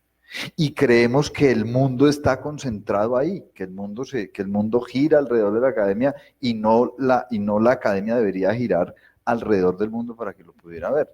Entonces, en este tema específicamente de lo de la Revolución 4.0, yo diría que tenemos que estar siempre alerta, tenemos que estar siempre pendientes, tenemos que mirar qué es lo que nos está trayendo, para que nosotros podamos ser capaces nuevamente de entregarle a la sociedad una persona que se adapta a la Revolución 4.0, a las 5, a las 6, a las 10. Yo recuerdo, y con esto termino, cuando salió, aquí los más viejitos, cuando salió el Betamax y después el DVD, y nos dijeron, se acabaron las salas de cine, nadie va a volver a cine. Acabó de finalizar la semana pasada la Feria Mundial del Libro en Frankfurt. Los invito a que peguen una leidita de los reportes de los resultados de la Feria del Libro en Frankfurt, para que vean ustedes que aquí el cuento de, más de uno aquí tuvimos el famoso ebook. Yo quisiera saber qué puerta está acuñando el ebook en la casa de nosotros, ¿sí? O debajo de qué matera está, porque nunca lo usamos, porque es que ese olorcito, esa aromita que sueltan los libros, lo acaba de mostrar la Feria de Frankfurt, que eso son cosas que no pasan. Entonces, así como avanzamos en unas cosas, hay otras que nos siguen demostrando que el mundo sigue siendo muy tradicional en algunas cosas. Y o la persona que pasa por nuestras aulas tiene que adaptarse tanto a lo uno como a lo otro, a seguir tomando lo que debe tomar de ese mundo del que debe estar pendiente, como adaptarse a lo que efectivamente va a cambiar. ¿Y Eduardo qué nos dice? Bueno, yo pienso que, primero, en perspectiva hacia adelante, hay muchos retos que son responsabilidad de todos. O sea, no es solamente el sector educativo, ¿cierto? Todos tenemos que hacer parte de este proceso de transición en el que estamos, en este proceso de implementación de nuevas tecnologías en pro de mejorar los índices de calidad de vida en una ciudad, por ejemplo, y nosotros somos uno de los primeros llamados como ciudadanos a ser parte de ese proceso digamos, de transición y de transformación en el que estamos en este momento. Y me acabo de acordar de algo que siempre me ha generado como muchas preguntas, que son problemas estructurales que tiene yo diría que no solamente el sistema educativo colombiano, sino hablemos latinoamericano, y nos tocó la experiencia con un programa que tiene el país que se llama Ondas, que es un programa que va a todos los municipios del país para incentivar a los jóvenes en temas a que aprendan desde pequeños temas de ciencia y tecnología. Y nos encontrábamos con un salón de clase que tenía una única profesora, estudiantes de primero a 11, ¿cierto? Y era una única profesora. Entonces, ahí estamos hablando de que aquí estamos hablando en un contexto muy ciudad, ¿cierto? Y muy del impacto de la industria 4.0 en una ciudad, pero no podemos olvidarnos también de cómo el sector educativo tiene que empezar a transformarse desde lo rural hacia la ciudad, porque efectivamente ahí hay unos cambios fuertes que no podemos olvidar, y que la industria 4.0 puede ser un habilitador de esos cambios digamos, en sectores rurales. Entonces ahí también hay una pregunta de cómo también volcarnos hacia esos procesos de transformación, no solamente en la ciudad, sino también en estas áreas que a la final nos aportan a nosotros también y nos abastecen de alimentos, por ejemplo. Y ahí hay lo que te digo, eso es otra conversación, quizás en otro espacio, pero que no podemos dejar a un lado, y el mensaje es, para cerrar, es responsabilidad de todos, no solamente del sector educativo, y el sector educativo tiene que pensarse la forma de ir a la velocidad a la que están llegando estas nuevas tecnologías para que sea flexible y adaptable en pro del desarrollo de nuestras ciudades. Démosle la réplica a Nora antes de Robert. No, un último asunto allí, y es, hoy estuve en la socialización del Marco Nacional de Cualificaciones, y yo creo que eso nos va a permitir mucho trabajo importante en relación a ese aprendizaje a lo largo de toda la vida, del reconocimiento, y la invitación es a que todos lo estudien, porque si todos lográramos alinearnos desde lo que se está planteando en el Marco Nacional de Cualificaciones, podríamos pensar en articulaciones y en facilitar tránsitos en el sistema educativo. Entonces me parece que ofrece una potencialidad inmensa. Pero adicionalmente, pensando ya en algo concreto de lo que requiere un profesional para enfrentarse a la industria 4.0, yo pensaría que casi que como competencia genérica, los planes de estudio deben contemplar materias relacionadas con lo que tiene que ver con la programación, ¿cierto? Eso básicamente. Algo más como para cerrar, es un mensaje desde el centro, y es que nosotros les estaba comentando ahorita a los panelistas, y vamos a tener un programa transversal en temas de talento, que obviamente vamos a incentivar las discusiones con todos los actores de la ciudad de Medellín, del país y de Latinoamérica, en pro de cuál es el impacto del talento alrededor de las industrias 4.0. Obviamente, pues estén pendientes de nuestra próxima página web y los distintos medios que vamos a estar hablando de cómo el talento va a transformar las industrias 4.0 y qué tenemos que hacer nosotros para ese proceso de transformación. Gracias, Eduardo. Ahora sí el remato para... Bueno, yo creo que nos queda una gran reflexión, tanto como lo que planteaban mis compañeros, y es que creo que esto es un esfuerzo que hay que hacer entre varios actores.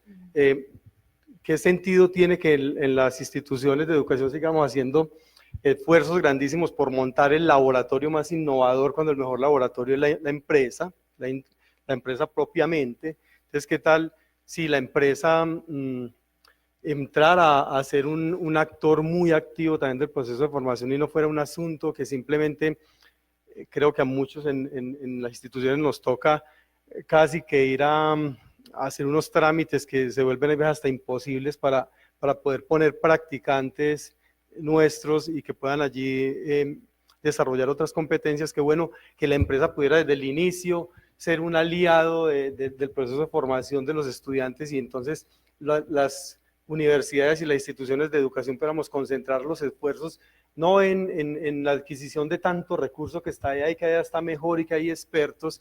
Yo creo que ahí habría un asunto importante. Y lo otro que nos queda es, creo que también hay que hacer una revisión muy profunda de todos los elementos teleológicos que ponemos desde las instituciones. Y es que si uno revisa misiones y visiones y valores de la gran mayoría de las instituciones, todos decimos que somos innovadores, que somos emprendedores, que formamos profesionales íntegros, con currículos flexibles, desde lo sociocrítico, pero la pregunta es desde la humildad. Y si es verdad, ¿será que esta es la oportunidad de hacer la reflexión y decir que es que hay cosas que hemos acuñado, porque cómo no acuñarlo yo, si todas las otras instituciones también lo dicen que son innovadoras, yo tengo que decirlo para no quedarme atrás? Pero si soy innovador, pues como lo que decía Nora ahorita, o voy a la institución y lo primero que veo es un aula de clase distribuida tradicionalmente, como si no hubiera pasado nada con los procesos de educación, por ejemplo. Creo que nos queda una reflexión muy grande también. Yo hago una defensa absoluta por la pedagogía y la didáctica, además de saber muy bien un objeto de una ciencia. Eso es muy importante. Nadie de manera responsable debería atreverse a enseñar lo que no sabe, pero si sabe algo y lo quiere compartir, tiene otra responsabilidad muy grande, y es que debe aprender pedagogía y didáctica, porque los seres humanos tenemos maneras particulares de aprender, y yo no tengo en un aula de clase una masa, tengo una serie de seres humanos con estructuras mentales diferentes, con pasiones diferentes, con formas de aprender diferentes, que creo que quien se para al frente a orientar un proceso de enseñanza-aprendizaje está en la obligación de hacer reflexiones mayores, y tiene que saber de didáctica, porque entonces tendríamos que seguir pensando si seguimos peleando con este aparato en el aula de clase y hacemos como el profesor tradicional que pone una cajita al ingreso del aula de clase y dice todos van entrando y me dejan el celular aquí, a la salida lo recogen, o será que tengo que implementar otras didácticas que motiven al estudiante a buscar aquí esto de lo cual él no se puede desprender, a que busque aquí lo que yo le quiero compartir. Yo creo que esas son las reflexiones. Muchas gracias a los 4 ponentes por todas. Claro. Mi réplica. Claro, Giovanni. Simplemente dos frasecitas que me está acordando ahora. Una de un buen amigo, compañero, profesor de la Universidad Nacional de Bogotá, el doctor Horacio, que dice: viejo el sol y todavía alumbra, ¿cierto? Y la segunda que les digo yo mucho a mis estudiantes cuando me dicen: uy, profe, es que eso es muy viejo. Y les digo yo: vieja la rueda y todavía funciona. Y todavía nos sirve. Y nos va a seguir sirviendo durante toda la vida. ¿Por qué la reflexión? Simplemente para decir, miren, tenemos que ser balanceados. Hay cosas que son modernas, que nacen, que nos tenemos que adaptar, pero hay cosas que toda la vida han existido y que van a seguir existiendo y que las vamos a seguir usando. Viejo el teorema de Pitágoras y sigue siendo cierto, ¿cierto? Y sigue siendo válido. Y dentro de 2000 años dirán que la teoría de relatividad de Einstein es muy vieja y seguirá siendo válida. Entonces, yo pienso que no debemos caer a veces tanto en el tema de que es que vamos. No, venga, miremos un poquito también de lo que tenemos y de qué nos ha servido y que seguramente nos seguirá sirviendo. Muchas gracias. Muchas gracias a todo el auditorio por escucharnos, y mientras ustedes preparan las preguntas a nuestros ponentes, propongo a Eduardo, desde el Centro de la Cuarta Revolución, una apreciación corta a manera de colofón sobre cuál es el grado de penetración de las tecnologías de la industria 4.0 en el país. Cuando hablamos de Industrias 4.0 estamos hablando de muchos campos.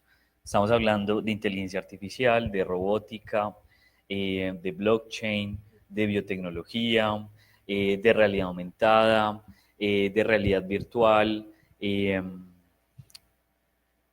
Bueno, son otras 5 o 6 más tecnologías alrededor de Industrias 4.0 y sin duda alguna donde más hemos recibido desarrollos es cuando hablamos de algoritmos para hacer análisis predictivos, algoritmos para hacer procesamiento de lenguajes naturales, por ejemplo, cuando hablamos de peticiones, quejas y reclamos que llegan de forma masiva, entonces yo necesito una forma eficiente de recibir esta información y filtrarla según lo que yo necesito.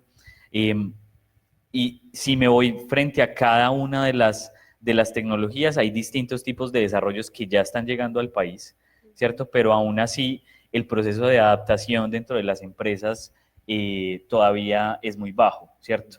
Porque los gerentes, las juntas directivas de este tipo de empresas inclusive no entienden todavía qué son las industrias 4.0 y las tecnologías asociadas a las industrias y cómo implementarlas en sus empresas. Hay instituciones que inclusive hay un ejemplo en Medellín que vi hace poco muy cerca, que es Leonisa. Ellos tienen un proceso de transformación digital in-house, ¿cierto? Donde han traído sistemas de visión artificial, sistemas de captura de datos con dispositivos de Internet de las cosas. Entonces ya hay ejemplos en el país, en empresas grandes, pero aún así ese proceso de adaptación ha sido muy lento. Entonces ahí tenemos un reto porque no es solamente la adaptación como tal, sino el marco normativo que me permite la llegada de este tipo de tecnologías al país. Entonces hablamos de otra que es una tecnología emergente alrededor de la biotecnología, que es la genómica, y por ejemplo, cuando empecemos a estudiar el genoma de los colombianos, ¿cierto? Y empecemos a usar esos datos de esos datos genéticos de la población colombiana, y una de las preguntas que surge alrededor es, ¿el gobierno puede usar esta data? ¿De quién es esta data? ¿El gobierno o de la persona que le provee esos datos a ese sistema en particular para hacer estudios poblacionales y hablar de medicina personalizada en el país y generar programas de prevención alrededor de este tipo de, digamos, de datos que nos permiten hacer analítica de datos e implementar nuevas tecnologías? Entonces aquí hay una cantidad de retos en distintas industrias y están llegando muchas, algunos están en proceso de adaptación, en una etapa temprana, pero todavía nos falta mucho camino por recorrer. Bueno, y ahora sí, acá están los 4 esperando sus preguntas. Yo te paso el micrófono. Buenas tardes. Quiero con humildad hacer como una reseña de desde dónde nace mi pregunta. Mi nombre es Adriana Posada, pertenezco al grupo educativo ICE, que es Innovación Social Educativa. Venimos investigando, haciendo un estudio de campo sobre toda esta temática, de la relación entre la revolución industrial y la educación, hacia dónde va la educación, porque es la razón de ser de nuestro grupo educativo y de nuestro sentir social. Somos un equipo de educadores y antropólogos de más de 16 años con experiencia en educación. Estábamos del 1 al 3 de octubre como invitados expertos en educación para la conferencia de la UNESCO que hubo acá en la ciudad, y recopilamos un material que es hermosísimo, prodigioso, de avanzada frente a lo que están haciendo muchas ciudades en el mundo, no solamente las 10 ciudades que fueron reseñadas en esta conferencia, sobre los aprendizajes a lo largo de toda la vida y el rol que ocupa la cuarta revolución industrial y la tecnología en todo este tema. ¿Qué nos preocupa? Hay una relación muy profunda entre el capitalismo, la revolución industrial y la educación. Dentro del lugar protagónico que se le ha dado al capitalismo, el ser humano pasó a ocupar un segundo lugar.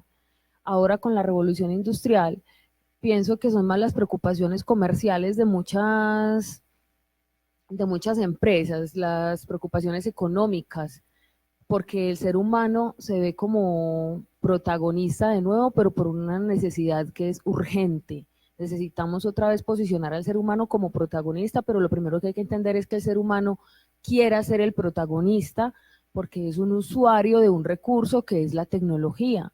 Por eso cuando hablamos de innovación social educativa, yo me pregunto, escuchándolos a todos, ¿es el trabajo de campo realmente el que nos va a llevar a transformar en reversa la educación? De la universidad a las escuelas y de la escuela otra vez a la familia, porque siempre hemos trabajado de la familia hacia la sociedad, pero acá el único conjunto gigante es la sociedad y la universidad debe empezar, es la universidad quien debe apersonarse de este proceso de generar nuevas políticas, currículums que de verdad sean versátiles, que de verdad se transformen, porque sí es una realidad que los jóvenes están pidiendo una nube en la que ellos acomoden su currículum. Yo quiero ver esto de acá, esto de acá, esto de acá, y las nuevas ciencias, las neurociencias, la neuroplasticidad, de todo lo que nosotros nos hablan en el desarrollo del cerebro humano,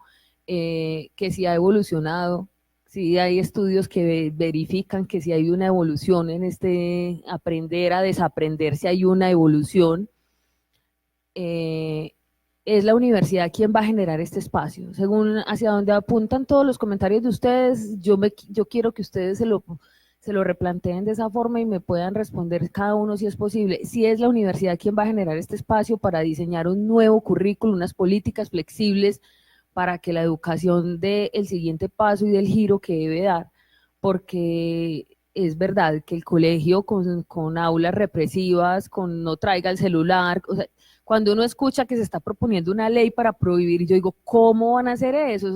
Y cuando dicen, no, es que están exagerando cuando plantean el oscurantismo frente a, si es el oscurantismo, el celular ya no se va a ir, el celular ya se queda, entonces, ¿hasta cuándo vamos a prohibirle al empleado que use el celular, al estudiante que use el celular, al profesional que use el celular?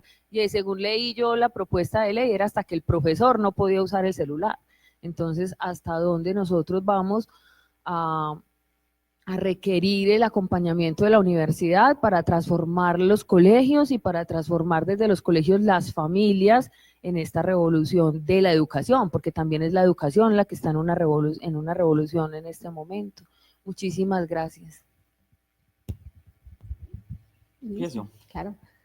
Como ahorita en uno de mis comentarios lo decía, esto es un trabajo de todos. O sea, efectivamente el sector educativo tiene un rol fundamental porque a la final, cuando hablamos de aprendizaje, y la labor que hacen las universidades o el sector educativo como tal, impacta directamente, por ejemplo, la familia, ¿cierto? Hay un foco fundamental, pero no es solamente la academia, ¿cierto?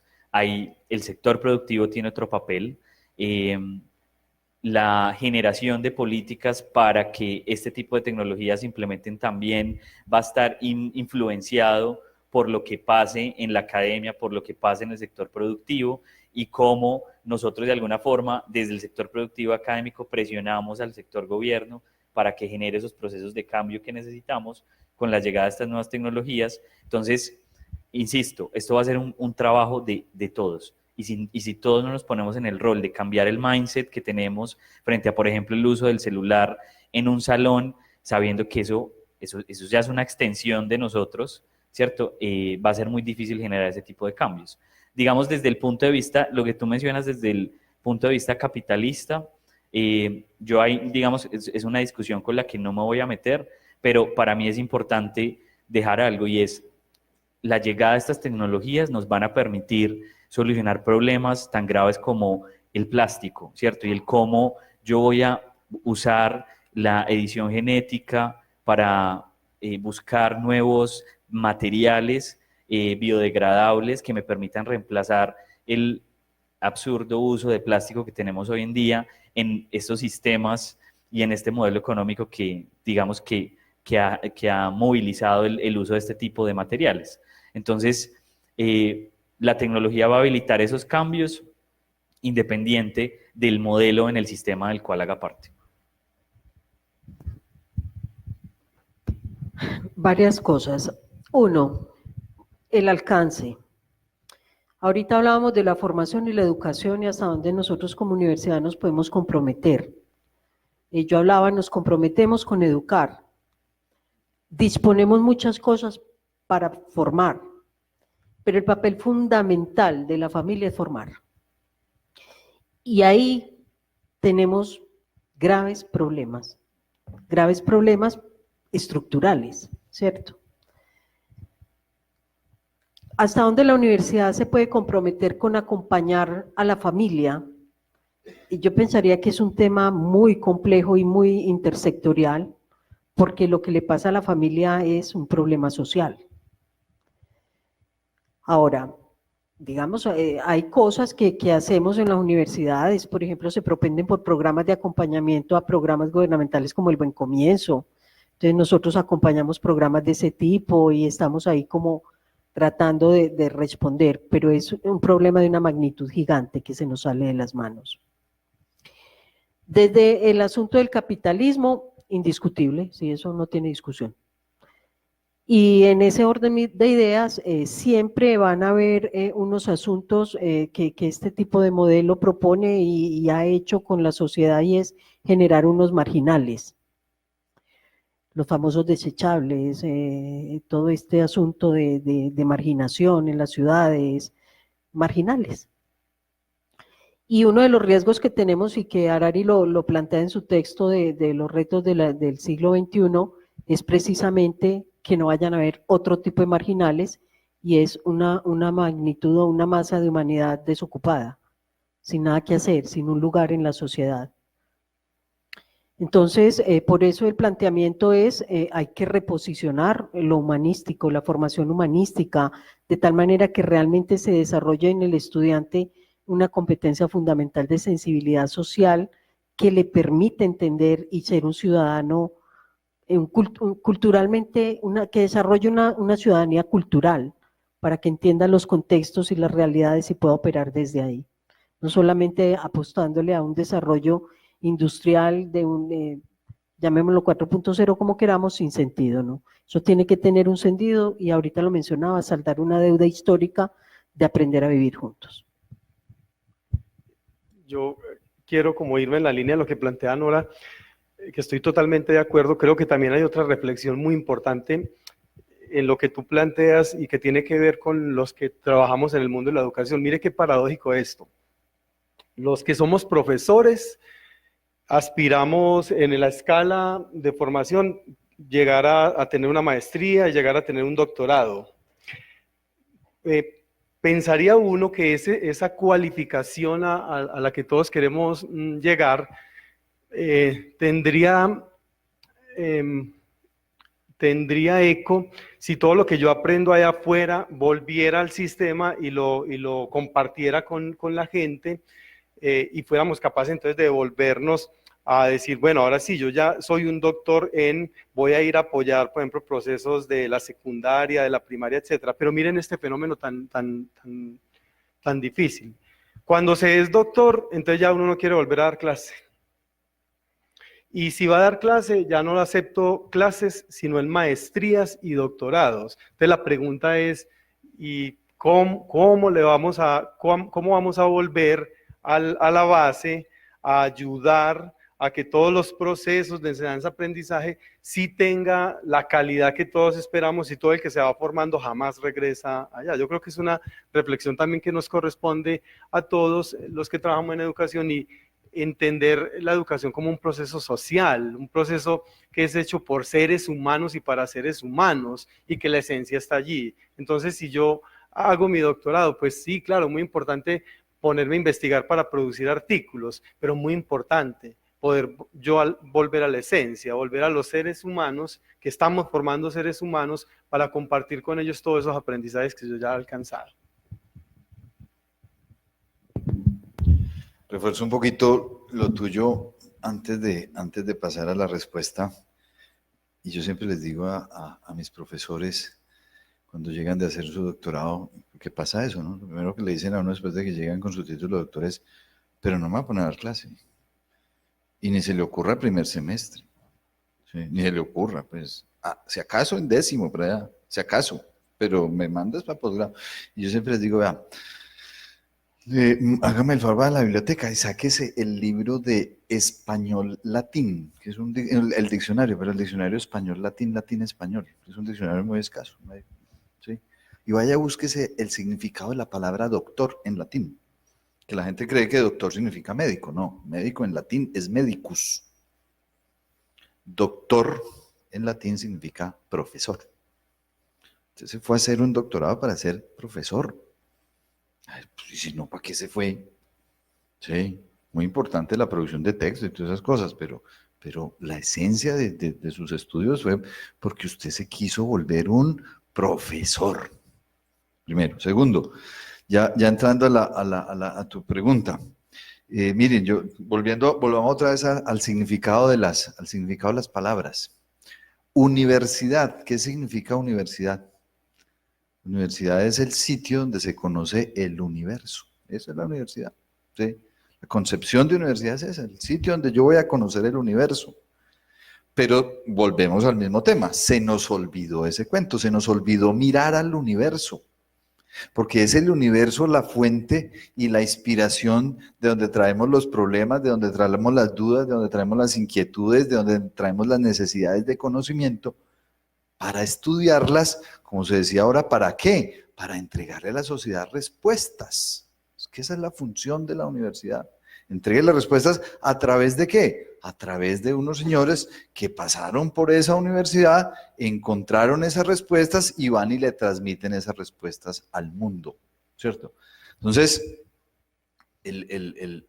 para mí el asunto entre comillas, pues obviamente es entre unas comillas gigantes, es tan fácil como eso. ¿Qué tenemos que hacer qué tenemos que hacer las universidades? Volver a mirar al universo. El problema fue que las universidades y los académicos y los profesores y los doctores nos quedamos, perdónenme la expresión, mirándonos el ombligo. Y entonces cuando uno se queda mirando el ombligo, entonces el centro del universo se vuelve el ombligo, ¿sí? Me vuelvo yo. Y entonces ahí es donde nos volvemos endogámicos y donde yo te cito, tú me citas, nosotros nos citamos para que nuestros índices aumenten y para que me den más puntos en el escalafón docente y entonces yo tenga más sueldo y esto y aquello, ¿sí? Yo pienso que hemos perdido un poquito esa esencia, ¿sí? Hemos perdido esa esencia y hemos perdido esa visión de estar mirando al universo, que es nuestra obligación. Y si el universo hoy se llama Revolución Industrial 4.0, pues miremosla, miremos a ver eso qué retos nos tiene y qué inquietudes nos plantea y qué situaciones nos define para que las resolvamos o por lo menos para que las pensemos si no somos capaces de resolverlas hoy. Y dejemos la inquietud, ¿sí? Entonces yo pensaría que iría un poquito por ese lado. Por otro lado, una cosita chiquita. Muchas gracias por la observación que tú hacías ahorita sobre la capacidad de aprender que efectivamente ha crecido.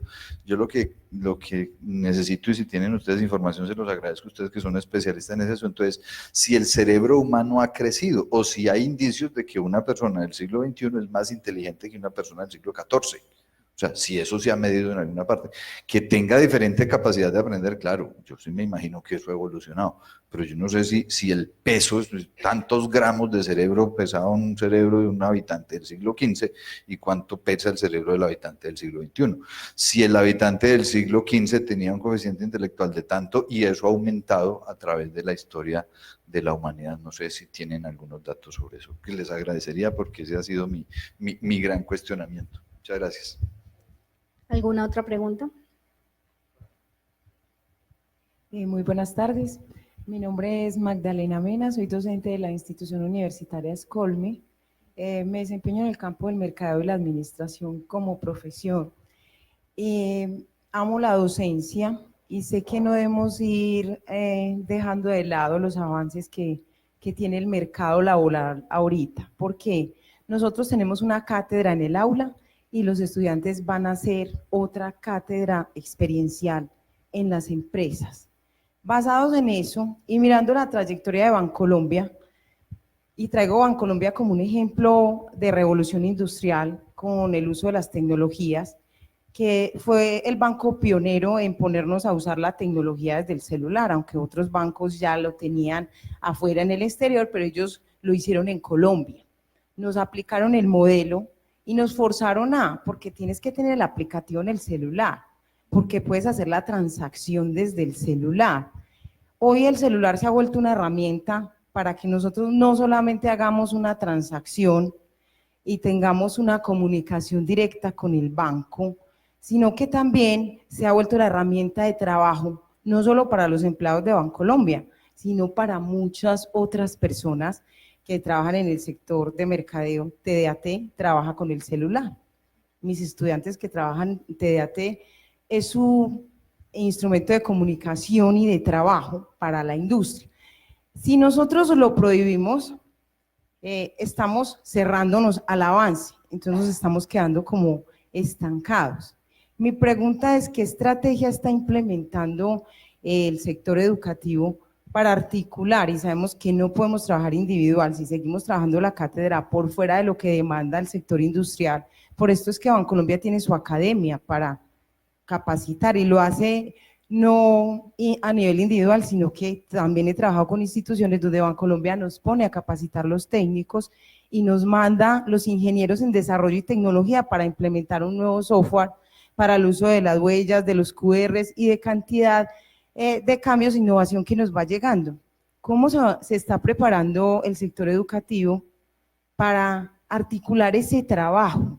Porque se trata de articulación. Si seguimos trabajando individual, cada institución universitaria tiene una demanda de sus egresados en el sector capitalista, tiene unas alianzas con esas empresas. ¿En qué estrategias hemos pensado para lograr innovar y seguir con este trabajo, que es que este cambio nos forza, digamos, a aplicarlo sí o sí y a implementarlo por el desempeño profesional de los mismos estudiantes?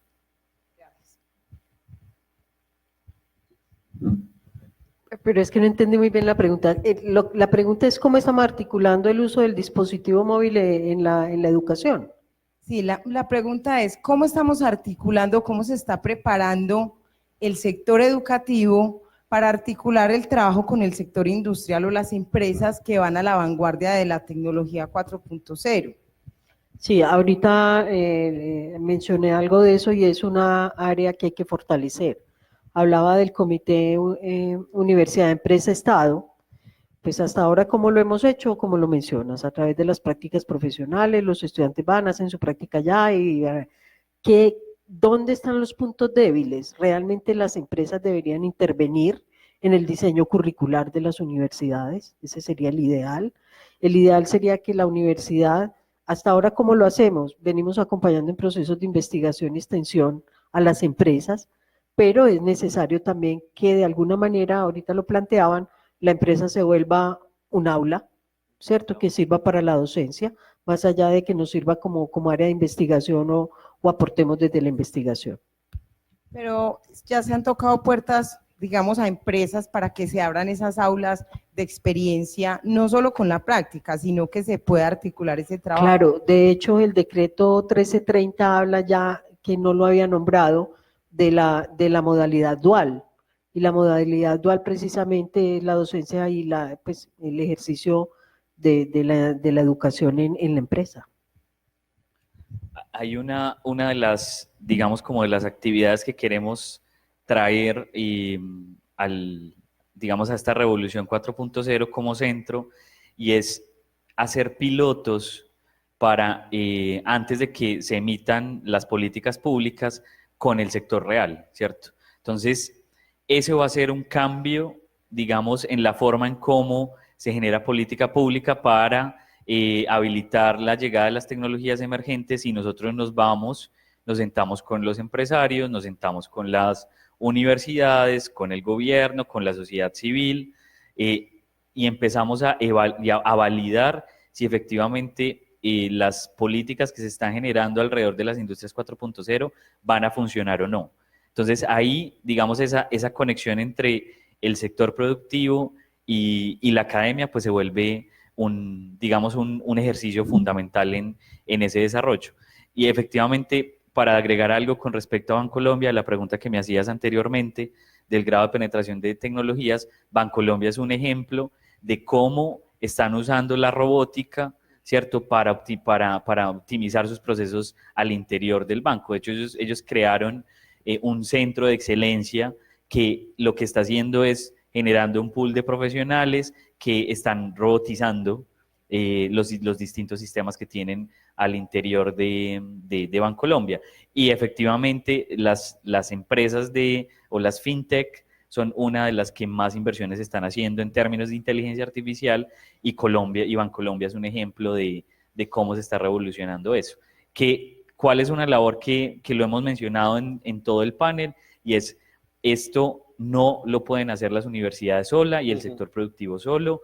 Tenemos que llevar esto a casos reales y acercar, no sé cómo vamos a lograrlo, y efectivamente acercar el sector educativo con el sector productivo para que no sea simplemente sentarse a hacer un paper y enviarlo a una revista científica, sino que tenemos que llevarlo esto al mundo real. Magdalena, también lo hemos hablado ya en varios momentos, el Comité Universidad Empresa Estado, a través de la Mesa de Talento Humano, con un grupo que se llama el G7, está compuesto por unas universidades, está el SENA también, y unas empresas muy importantes de la ciudad. Sesionamos para trabajar todo este tipo de asuntos. Y mira, hay un ejercicio que me parece bellísimo en términos de eso que tú planteas, y es que estas grandes empresas, está Confama, Bancolombia, Noel, todas estas, abrieron un programa que se llama, es en el primer escalafón del programa que ellos tienen de inserción laboral, que se llama Pasantías. Y es muy bonito porque está pensado para llevarlo a estudiantes de primero y segundo semestre de sus carreras, para que vayan una semana a esas empresas. Ellos abren los cupos. Una semana a esas empresas donde tienen la posibilidad de ir en inmersión a conocer los procesos relacionados con eso que ellos están estudiando en nuestras instituciones. Digo que es muy bonito porque le posibilita al estudiante varias cosas. Imagínate uno en primero o segundo semestre de su carrera poder vivir en tiempo real eso que yo estoy estudiando, que tal vez es lo que voy a salir a hacer. Entonces yo pudiera notar de una vez si sí es ahí el espacio donde yo creo que me voy a poder mover o no es. Entonces nos posibilita eso, desde lo vocacional, que él entienda eso. Pero además, pues como no mandamos un grupo completo de estudiantes, el mismo grupo, pues se mandan algunos, estos estudiantes que van a esa pasantía regresan a sus aulas de clase una semana después y socializan con sus compañeros esa experiencia. Un asunto muy experiencial, porque entonces vienen muy emocionados de todo lo que pasó allá en unos momentos donde se les metidos en inmersión, pues les hacen sentir como empleado lo que hay que hacer en esa área, pero en otros momentos desde la posición de estudiantes demostrándoles otros asuntos que son muy importantes desde lo vocacional. Entonces yo creo que sí, ahorita pues están haciendo algunos esfuerzos, hay que seguir trabajando mucho, ¿cierto? No, hay que seguir tocando puertas, entendiendo que esto de lo educativo no es un asunto de universidades solos y las universidades de manera independiente, sino cómo nos unimos todos, cómo cooperamos todos y cómo también las empresas se unen con nosotros, cooperan entre ellas y facilitamos los procesos. Finaliza, Robert. Gracias. Miren, yo tuve la oportunidad de trabajar 6 años con el Ministerio de Educación Nacional en algo que llama CONACES, la Comisión Nacional de Aseguramiento de Calidad de la Educación Superior, como miembro de una sala que era la Sala de Ingenierías. Entonces, una vez nos hicieron una comisión y dijeron, los de la Sala de Ingenierías escojan 2 comisionados y se van para Corea, que es lo que visiten la Universidad Nacional de Corea. Y entonces llegamos a la Facultad de Ingenierías, pues nos recogieron, nos llevaron a la Facultad de Ingenierías. Cuando yo llego a la Facultad de Ingenierías, la sorpresa que me llevo es que me encuentro aquí un edificio de unos 10, 12 pisos más o menos, que decía Hyundai, y unos metros más adentro, otro edificio de unos 20 pisos que decía Samsung. Y entonces yo le dije a la niña que iba, la traductora, la guía que iba con nosotros, y diga, pero no íbamos, era para la Facultad de Ingenierías de la universidad. Yo, por eso, estamos en la Facultad de Ingenierías. Entonces, esa es, miren, y perdónenme, pero es que no me aguanto. qué cuento de comité, empresa, Estado, universidad, eso no sirve para nada. Pues perdónenme que lo diga yo aquí así crudamente. Que lo diga así crudamente. A mí que me digan cuántos procesos efectivos de integración, universidad, empresa, Estado, ha gestado ese comité. Puedo estar equivocado, porque hace mucho que no voy. Y no voy precisamente porque me aburrí de ir a sesiones burocráticas de habladera de paja. ¿Sí? Eso, cuando a mí viene Bancolombia y me dice, le voy a montar 5 pisos en su universidad para que los estudiantes de mercadeo, para que los estudiantes de economía, para que los estudiantes de contaduría, de administración, de la especialización en finanzas estén trabajando ahí con mi gente, solucionándome los problemas de mi empresa. Ese día digo yo, eso es, como lo mencionaban ahora, ya la norma lo dice, educación dual. Eso se lo inventaron los alemanes hace años. Pero eso no es, venga, yo le mando a mis estudiantes a una pasantía. Yo en este momento soy asesor de una niña de ingeniería ambiental aquí en una corporación autónoma y me decía la niña muy desmotivada y muy desilusionada la primera semana de su práctica profesional, que así se llama la materia además. Tiene que pagar la matrícula entera de todo el semestre para ir a hacer su práctica profesional. Y me dice, profe, es que me están poniendo a hacer informes.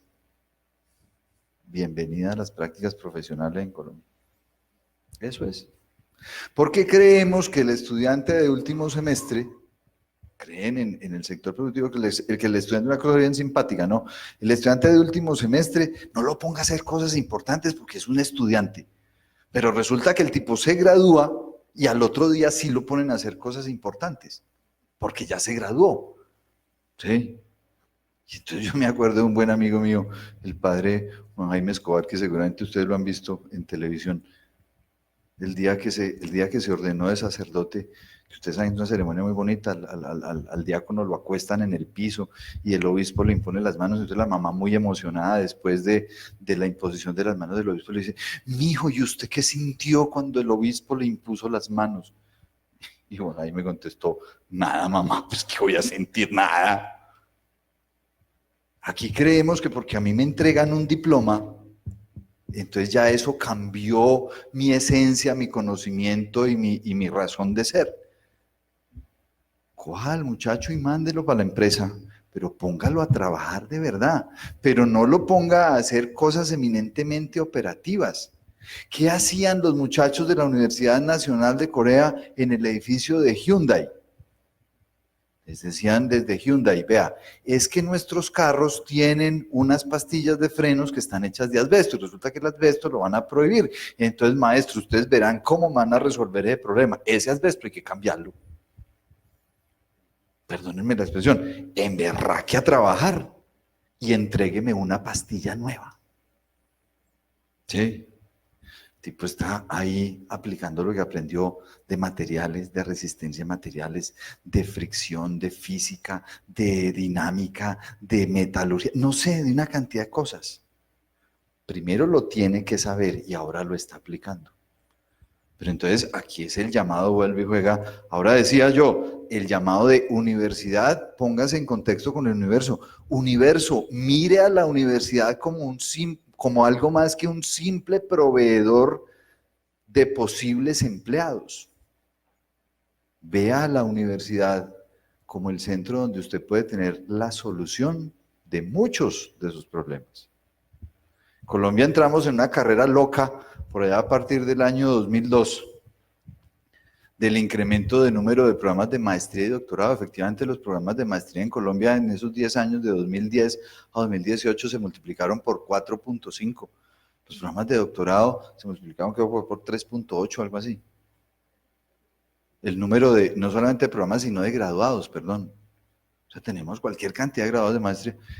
La semana pasada hice el análisis. ¿Cuántas patentes nuevas se han generado en Colombia ahora con más programas y con más graduados de maestría y doctorado?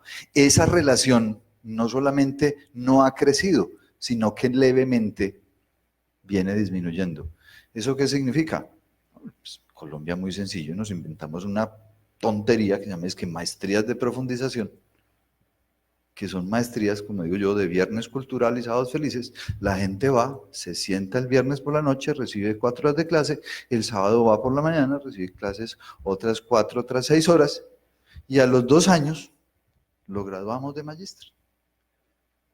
Pero lo triste no es eso, lo triste es que 6 meses antes de graduarse está el estudiante llamando a sus conocidos y diciéndoles, oiga, ¿no tiene un temita para mi trabajo de gran maestría?